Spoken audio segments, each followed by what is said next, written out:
কোনো মানুষ যদি মুমিন হয় আর নেক আমল করে, আমল ভালো করে, তাহলে সে পুরুষ হোক অথবা নারী হোক, আমি আল্লাহ তাকে পবিত্র জীবন দান করব এবং আমলের চেয়ে বহুগুণ বেশি পুরস্কার দান করব। এখানে আমাদের ব্যাখ্যা সাপেক্ষে বুঝার বিষয় আছে কয়েকটি। এক নম্বর হলো, কোনো মানুষ যদি মুমিন হয়, যে আল্লাহ বললেন মুমিন কাকে বলে। দুই নম্বর ব্যাখ্যা সাপেক্ষে বুঝার ব্যাপার হলো, আমল ভালো করে, আমল ভালো কাকে বলে। তিন নম্বর ব্যাখ্যা সাপেক্ষ বিষয় হলো, আল্লাহ যে বললেন সেই মানুষটা পুরুষ হোক অথবা নারী হোক। কোনো মানুষ বলতেই তো পুরুষ এবং নারী বুঝায়, তাহলে আল্লাহ আবার আলাদাভাবে পুরুষ নারী উল্লেখ করলেন কেন? চার নম্বর বিষয় হলো, আল্লাহ যে পবিত্র জীবন দান করবেন, পবিত্র জীবনের ব্যাখ্যা কি? এই কয়েকটা বিষয় এখানে ব্যাখ্যা সাপেক্ষে আমাদের বোঝার ব্যাপার। সবগুলি কথার ব্যাখ্যা একই দিনে আলোচনা করা যায় না। আমি শুরু করি, দেখি আল্লাহ আমাকে কতটুকু বলার তৌফিক দান করেন এবং আপনাদের কতটুকু ধৈর্যের সাথে বসার শোনার তৌফিক দান করেন।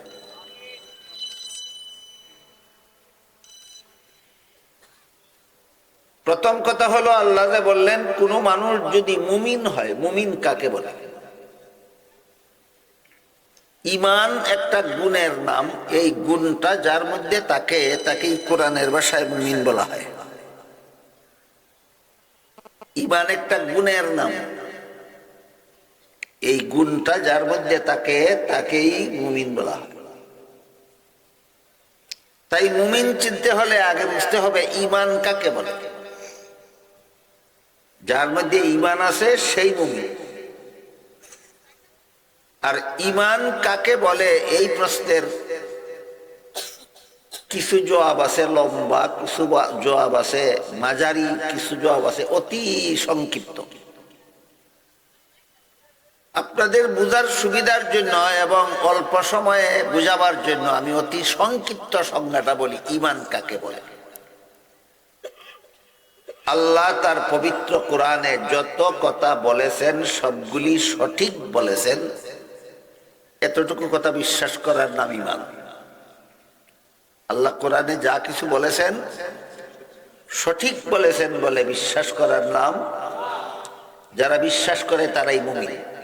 কোরআনের সব কথা সঠিক, কোরআনের সব কথা সঠিক।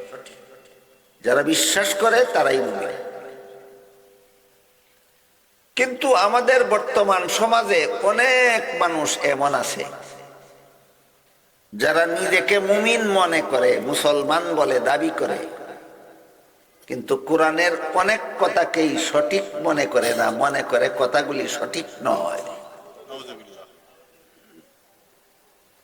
তাহলে কোরআনের কোন একটা কথাকে সঠিক নয় মনে করার পরেও কি মুমিন দাবি করলেই মুমিন হয়? এখানে আমাদের সংশোধনী দরকার। আমি যদি মুমিন হওয়ার দাবিতে সত্যবাদী হতে চাই, তাহলে কোরআনের কোনো কথাকে বেঠিক মনে করা যাবে না, সমস্ত কথাকে সঠিকই মনে করতে হবে। আমাদের বর্তমান সমাজে অনেক বড় বড় শিক্ষিত মুসলমান, বিপুল পরিমাণের মুসলমান, যারা দাবি করেন তারা মুসলমান, যারা মনে করেন তারা মুমিন, কিন্তু কোরআনের বহু কথাকে তারা বেঠিক মনে করেন। এর মধ্যে একটি কথা হলো, সূরা আহজাবের 33 নম্বর আয়াতের শুরুতে আল্লাহ দুটি কথা বলেছেন। একটি বলেছেন ওয়াকারনা ফি বুয়ুতিকুন্না, এর অর্থ হলো মুসলমান মহিলারা বসবাসের ঘরে থাকো। দ্বিতীয়টি বলেছেন ওয়ালা তাবাররাজনা তাবাররুজাল জাহিলিয়াতিল উলা, বিশেষ প্রয়োজনে মুসলমান কোন মহিলা ঘর থেকে বের হলে পর্দা রক্ষা করে বের হবে, তাহলে সে হবে ভদ্র মহিলা। যে মহিলা ঘর থেকে বিশেষ দরকারে বের হওয়ার সময় বেপর্দা হয়ে বের হয়, আল্লাহ বলেন সে অসভ্য বর্বর। এখানে দুইটা কথা কোরআনের। একটা হলো মহিলা ঘরে থাকো, একটা হলো বের হওয়ার সময় তুমি বেপর্দা হয়ে ঘর থেকে বের হলে তুমি অসভ্য বর্বর।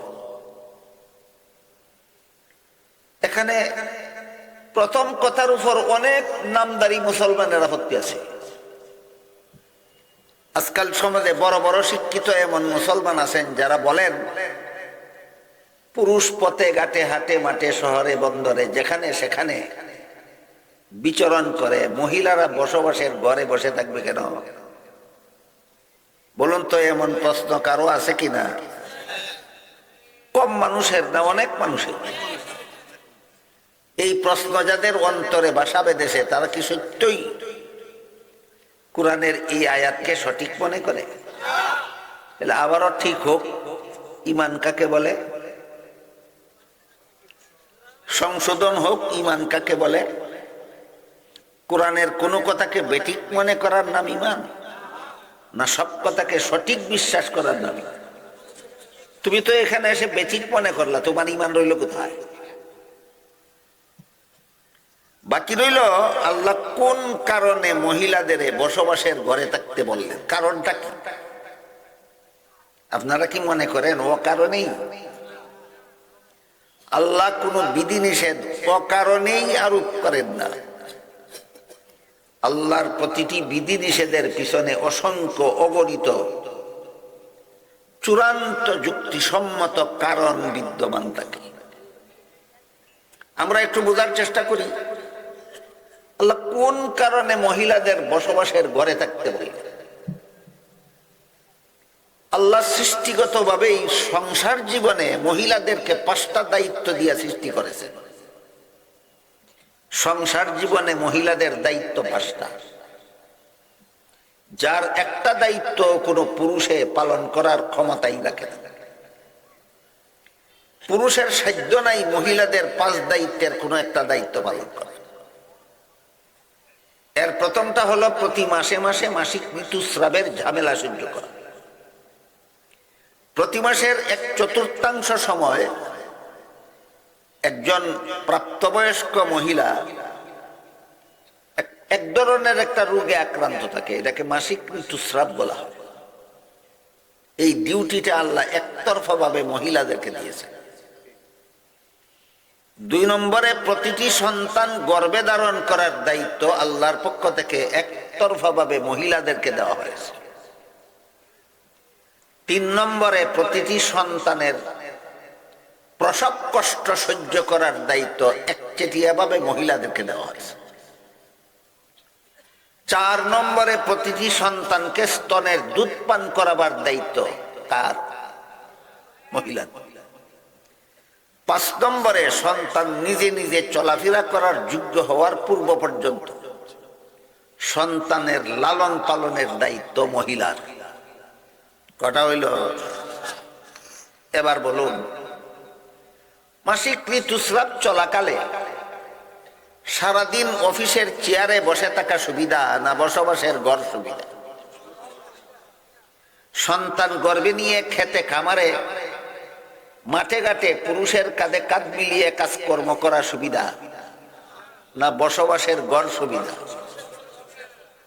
সন্তান প্রসবের জন্য সংসদ ভবন সুবিধা না বসবাসের ঘর সুবিধা? সন্তানকে স্তনের দুধ পান করাবার জন্য গাড়ির ড্রাইভিং সিট সুবিধা না বসবাসের ঘর সুবিধা? সন্তান লালন পালনের জন্য হাট বাজার সুবিধা না বসবাসের ঘর সুবিধা? এবার বলুন, আল্লাহ মুসলমান মহিলাদেরকে বসবাসের ঘরে অবস্থান করতে বলেছেন অযৌক্তিক ভাবে না চূড়ান্ত যুক্তিসম্মত? তাহলে যারা বলে কোন কারণে, এদের বোঝা দরকার কোন কারণে।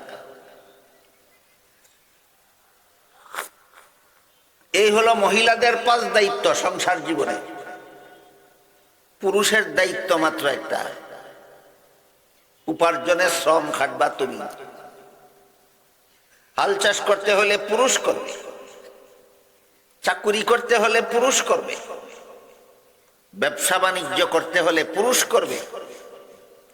আর তার উপার্জিত সম্পদে মহিলা পাবে বুক দখলের অধিকার। উপার্জনের শ্রম খাটার দায়িত্ব পুরুষের, আর তার উপার্জিত সম্পদে বুক দখলের অধিকার মহিলার। তাহলে পুরুষের সংসার জীবনের দায়িত্ব কটা? মহিলার কটা? কোন মহিলা যদি পুরুষের পাঁচটার একটাও নিতে পারে না, না পারে? পারে? নিজের একটাও মহিলাকে দিতে চায়। বুঝেন কথা? কোন পুরুষ যদি মহিলার 5 দায়িত্বের একটাও নিজে নিতে পারে না, আর নিজের একটা মাত্র দায়িত্ব সেটাও মহিলাকে দিতে চায়, এই পুরুষটা দুনিয়াতে কোন কাজের? সে কি দুনিয়াতে আসলো গুড়ার ঘাস কাটার জন্য? তুমি গুড়ার ঘাস কাটতেইছো দুনিয়াতে? মহিলার 5টা কাজের একটাও তুমি করতে পারো না, তোমার একটা মাত্র কাজ মহিলা দেখিয়া করাতে চাও, আবার বলো সমান অধিকার চাই। হায়া লজ্জা করে না?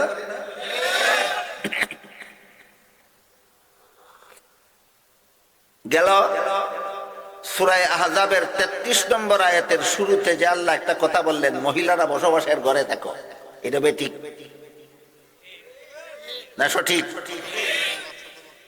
এরপরে বলেছেন বিশেষ দরকারে যদি ঘর থেকে বের হবে। বিশেষ দরকার কি?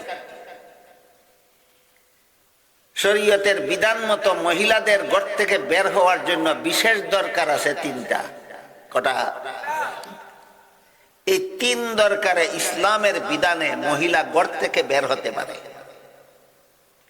1 নম্বর দরকার হলো ব্যক্তিগত, 2 নম্বর দরকার হলো ধর্মীয়, 3 নম্বর দরকার হলো আর্থিক সংকট। আবার 3টারই ব্যাখ্যা আছে। ব্যক্তিগত দরকারের উদাহরণ যেমন কোন মহিলা যদি অসুস্থ হয়, ঘরে বসে চিকিৎসা না হয়, তাহলে যেখানে গেলে চিকিৎসা হয় সেখানে যেতে পারে, এটা তার ব্যক্তিগত দরকার। কোন মহিলা যদি সম্পদ বেচা কিনা করে, ঘরে বসে যদি দলিল না হয়, যেখানে গেলে দলিল হয় সেখানে যেতে পারে, এটা তার ব্যক্তিগত দরকার। কোন মহিলা যদি তার মাকে, বাবাকে, আপন মামাকে, আপন চাচাকে, আপন ভাইকে দেখতে চায়, স্বামীর ঘরে বসে বসে যদি দেখার সুযোগ না হয়, যেখানে গেলে দেখতে পারে সেখানে যেতে পারে, এটা তার ব্যক্তিগত দরকার। ধর্মীয় দরকারের উদাহরণ, কোন মহিলার উপর যদি হজ ফরজ হয়, আপনারাই বলুন বসবাসের ঘরে হজ হবে? ঘর থেকে বের হয়ে যেখানে গেলে হজ হবে সেখানে যেতে পারে, এটা তার ধর্মীয় দরকার। এটা তার ধর্মীয় দরকার। কোন মহিলা যদি বসবাসের ঘরে বসে প্রয়োজনীয় এলেম কালাম শিকার সুযোগ না পায়, কিছু এলেম কালাম আছে সব মুসলমানের জন্য অর্জন করা ফরজ, পুরুষের জন্য মহিলার জন্য। যেমন সহি শুদ্ধ কলেমা কালাম শিক্ষা করা সমস্ত নারী পুরুষের জন্য ফরজ। সহি শুদ্ধ উযু গোসল শিক্ষা করা সমস্ত নারী পুরুষের জন্য ফরজ। সহি শুদ্ধ পাক নাপাক শিক্ষা করা সমস্ত নারী পুরুষের জন্য ফরজ। সহি শুদ্ধ ভাবে নামাজ বন্দেগী শিক্ষা করা সমস্ত নারী পুরুষের জন্য ফরজ। এই কিছু এলেম কালাম এগুলিকে বলে। এইগুলি শিকার পরিবেশ যদি বসবাসের ঘরে না থাকে, যেখানে গেলে শিখতে পারে সেখানে যেতে পারে, এটা তার ধর্মীয় দরকার। বুঝেন কি কথা? 3 নম্বর হলো, আরেকটা উদাহরণ হলো ধর্মীয় দরকারে। কোন মহিলা যদি বসবাসের ঘরে বসে ওয়াজ নসিহত শোনার সুযোগ না পায়, সে ওয়াজ নসিহত শোনার জন্য ঘর থেকে বের হতে পারে, এটাও তার ধর্মীয় দরকার। হজের জন্য ঘর থেকে বের হতে পারে, এটা তার ধর্মীয় দরকার। প্রয়োজনীয় এলেম শেখার জন্য ঘর থেকে বের হতে পারে, এটা তার ধর্মীয় দরকার।